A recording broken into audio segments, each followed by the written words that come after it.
Hai semuanya, apa kabar? Sehat, sukses, bahagia selalu.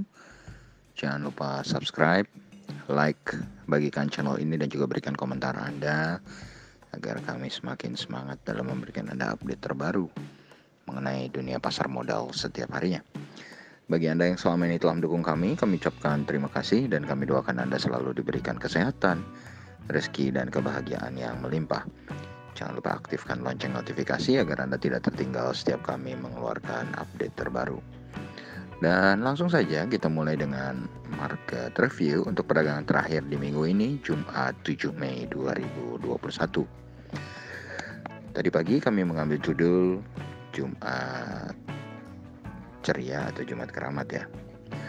Dan kami tadi pagi sebenarnya cukup optimis dengan mengatakan bahwa IHSG akan berada di dalam zona hijau sebanyak 51%.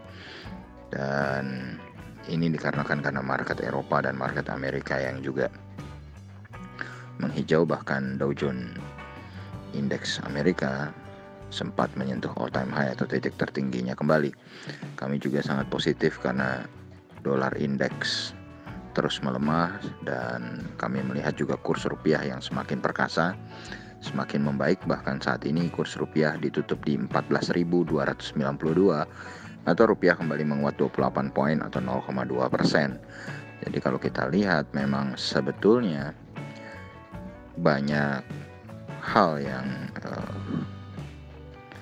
cukup menjadi katalis positif. Selain rupiah juga EIDO berada dalam posisi yang cukup baik. EIDO positif lebih dari 1% tadi pagi. Tetapi ternyata IHSG memang dibuka di zona hijau di 5.987,330 dan sempat naik ke titik tertingginya 5.994,330. Tapi kenyataannya IHSG tidak bertahan lama. Mendekati pukul 10 WIB atau 1 jam setelah market dibuka, IHSG langsung jatuh ke zona merah dan tidak pernah lagi kembali ke zona hijau.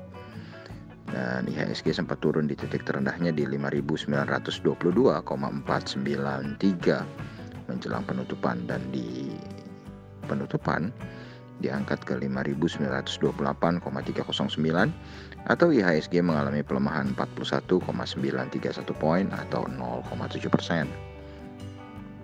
Sementara indeks LQ45 ternyata mengalami pelemahan yang jauh lebih dalam, yaitu 0,93% atau 8,224 poin ke 880,724. Total transaksi yang terjadi di IHSG juga cukup sepi, di bawah 9 triliun, bahkan hanya 8,703 triliun rupiah. Tercatat 164 saham menguat dan 308 saham melemah. Jadi jauh lebih banyak saham yang melemah, dan market capital IHSG sendiri turun ke 7.042,475 triliun rupiah. Dan ini merupakan pelemahan hari kedua berturut-turut setelah sebelumnya Kamis yang biasanya menghijau, kali ini juga merah, mengalami penurunan 0,09%, dan hari ini mengalami penurunan 0,7%. Dan ini juga berarti IHSG menembus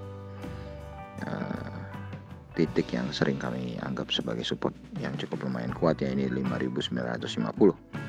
Tetapi kembali IHSG hari ini tercatat kembali net foreign buy atau investor asing kembali melakukan pembelian bersih sebesar 146,62 miliar rupiah. Dan dalam satu minggu terakhir IHSG juga berada di dalam zona hijau, yaitu mengalami net foreign buy sebesar 1,03 triliun rupiah. Dan dalam satu bulan investor asing juga tercatat melakukan net foreign buy sebesar 490,87 miliar rupiah. Dan kalau kita lihat dari harga emas di pasar spot dunia yang juga mengalami kenaikan, di mana harga emas bergerak positif 4,9 poin atau 0,27% ke 1.820,40. Dan kalau dirupiahkan adalah 836.764 rupiah. Dan kalau kita lihat dari daftar saham-saham yang dijual oleh investor asing, maka pemimpinnya adalah Bank Rakyat Indonesia, net foreign sale 61,1 miliar, sahamnya turun 1,46% atau 60 poin ke 4.050. Kemudian media Nusantara Citra atau MNCN, net foreign sale 44,8 miliar, sahamnya turun 35 poin atau 3,72% ke 905.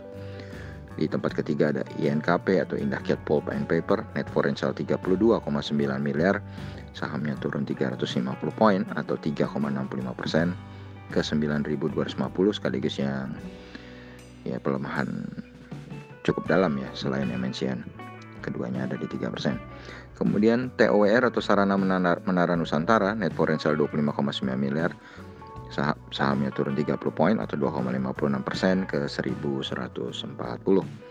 Kemudian Indosumen Tunggal Prakasa atau INTP, net foreign sale 20,5 miliar, sahamnya turun 225 poin atau 1,8% ke 12.250. Lalu di saham-saham yang paling banyak dibeli oleh investor asing, di tempat pertama ada Aneka Tambang Tbk, net foreign buy 72,3 miliar, sahamnya tetap tidak mengalami perubahan harga di 2.620.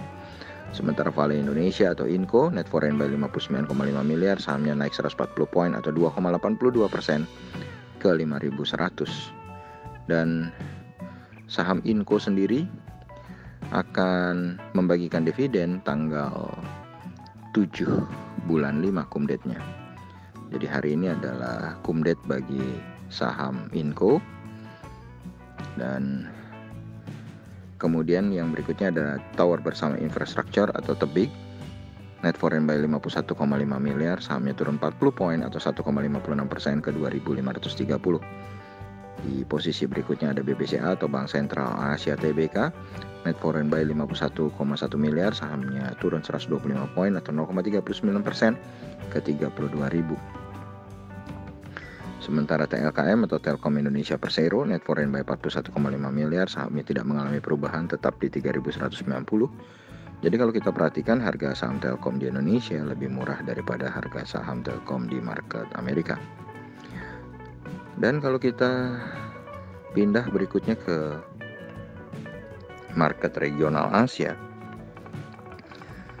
kita lihat indeks Nikkei 225 Tokyo Jepang mengalami penguatan tipis 0,09% atau 26,4 poin ke 29.357,801. Sedangkan HSI atau Hang Seng Index Hong Kong melemah 0,09% atau 26,801 poin ke 28.610,699.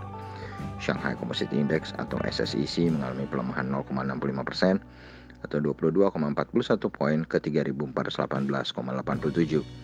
Sedangkan Straits Times Index Singapura mengalami penguatan cukup tajam 0,86% atau 27,21 poin ke 3.200,21. Dan kalau kita lihat dari opening market Eropa hari ini, market Eropa melanjutkan penguatannya, melanjutkan rally-nya dengan menguat 28,12 poin atau 0,4% ke 7.104,290. Sedangkan GDXI atau Xetra DAX Frankfurt juga menguat 114,899 poin atau 0,76% ke 15.311,600. Dow Jones Index Future juga menguat tipis 12 poin atau 0,03% ke 34.454. Sedangkan dolar indeks melemah 0,15% atau 0,14 poin atau menjadi 90,811. Dan bagaimana IHSG minggu depan? IHSG minggu depan yang perlu kita cermati adalah yang pertama, adanya libur panjang. Ya, jadi kemungkinan besar jumlah transaksi IHSG bisa turun lagi. IHSG bisa diperdagangkan di bawah 9 triliun dengan aktivitas yang mengecil, atau akan ada sebagian orang yang take profit untuk IHSG di hari Senin atau hari Selasa menjelang libur panjang nanti. Tetapi itu adalah sisi yang kurang baik atau sisi negatif dari yang bisa menekan harga IHSG. Tapi kalau kita lihat dari sisi positifnya, kalau kita lihat data jobless claim Amerika yang nanti malam akan diumumkan, yang kemungkinan akan positif, ini tentu akan menambah optimisme pasar di dunia untuk kembali percaya pada economic recovery. Dan dengan adanya kepercayaan itu, maka US dollar index akan turun, juga obligasi 10 tahun Amerika akan turun, dan kemungkinan itu akan memacu membaiknya kurs rupiah dan juga membaiknya pasar saham maupun pasar komoditi di seluruh dunia. Dan itu yang akan menjadi sentimen positif tentunya bagi IHSG. Dan kami tetap lebih percaya pada IHSG berada dalam posisi hijau sebesar 51% untuk hari Senin. Demikianlah apa yang bisa kami sampaikan kali ini. Tetap sehat, stay safe, tetap semangat, dan jangan putus harapan karena tidak ada badai yang tidak berlalu. Jadi kalau saat ini marketnya kurang bagus, tetap tenang, tetap sabar, dan terus berusaha untuk mencapai profit yang maksimal. Dan yang paling penting adalah jangan lupa untuk selalu berusaha berbahagia. Sampai jumpa.